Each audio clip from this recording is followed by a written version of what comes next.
This animal has glided through the oceans far longer than there have been trees on land, and far longer than there were ever dinosaurs.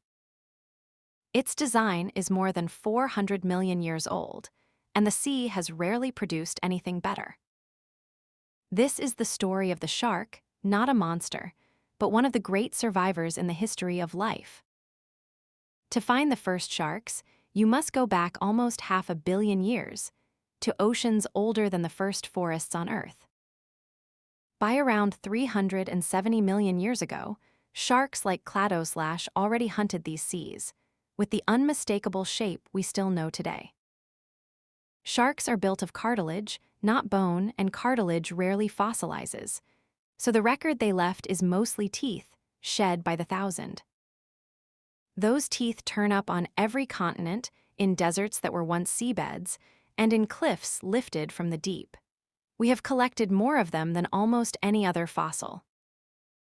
That cartilage skeleton, light, flexible, and tough, was one of the great design decisions in the history of the sea.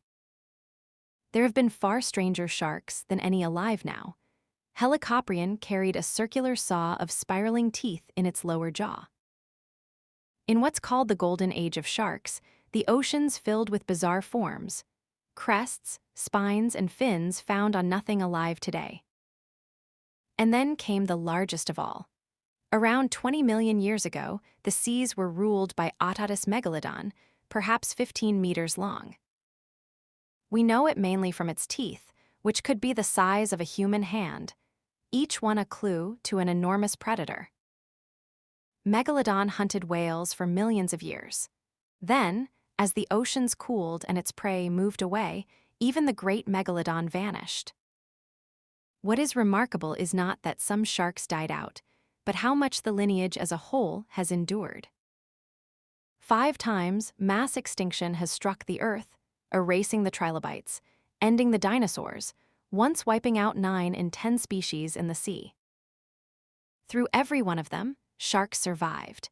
The animal before you is heir to 400 million years of unbroken survival. So what makes the design so good? Under a microscope, a shark's skin is covered in tiny tooth-like scales that smooth its passage through water. And a shark never runs out of teeth.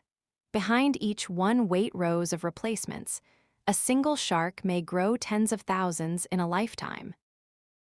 Inside, there is no swim bladder. A huge, oil-rich liver keeps the shark balanced in the water, its buoyancy stored as fuel. Cartilage keeps the body light and supple, and the streamlined shape slips through the sea with almost no effort at all. But the shark's greatest gift may be its senses. Hundreds of tiny pores across the snout detect the faint electric fields of living things. A hunting shark can sense the heartbeat of a fish buried in the sand, an electric sixth sense we can barely imagine. It can smell a trace of blood across a vast volume of water, and feel distant movement through sensors running the length of its body.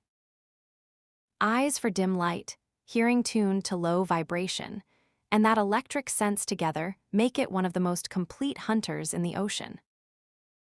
And yet there is no such thing as the shark. More than 500 species swim the seas today, and they could hardly differ more. The largest is the whale shark, bigger than a bus, and harmless, drifting through the open ocean straining tiny plankton from the water. The great white is the classic predator, powerful, warm-blooded, patrolling coastlines around the world. Hammerheads gather in great schools, their strange, flattened heads spreading those electric senses wider across the seafloor. Sharks reach almost everywhere the sea does, from coral shallows to the freezing dark. The bull shark even pushes far up rivers, hunting hundreds of miles inland in freshwater. In the deep sea live the strangest of all, the goblin shark, whose jaws shoot outward to seize its prey. And the frilled shark, an eel-like creature so ancient in form that it is often called a living fossil.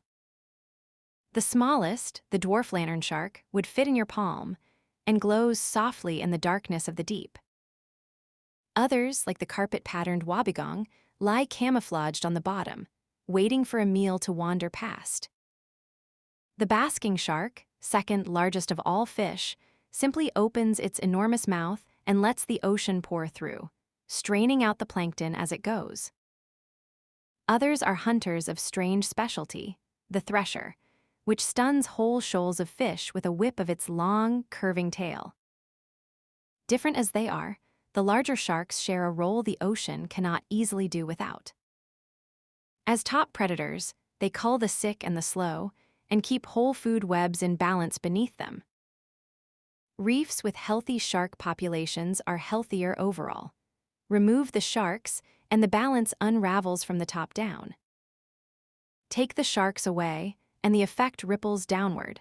The animals they once kept in check multiply and overgraze, and the reef slips out of balance. For all their power, sharks live slowly. Many grow for years before breeding and produce only a few young at a time. And some live almost beyond belief.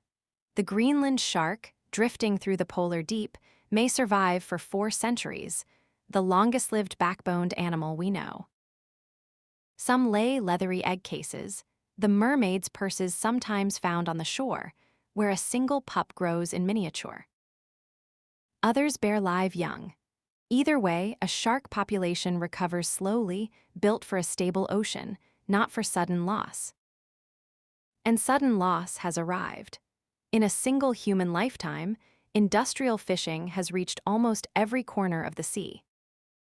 Tens of millions of sharks are killed each year, for meat, drowned as bycatch, or finned for soup. The estimates approach 100 million.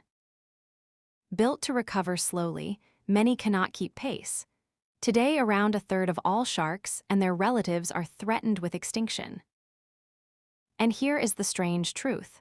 Sharks kill fewer than 10 people a year. We kill them by the tens of millions. The fear runs backward. But the story is not only loss. Vast shark sanctuaries now span the oceans, bans on finning are spreading, and in places the great predators are slowly returning. Sharks have endured for 450 million years, through 5 mass extinctions and the rise and fall of the dinosaurs. Whether they survive the next 100 years is, for the first time in all that history, a question whose answer belongs to us.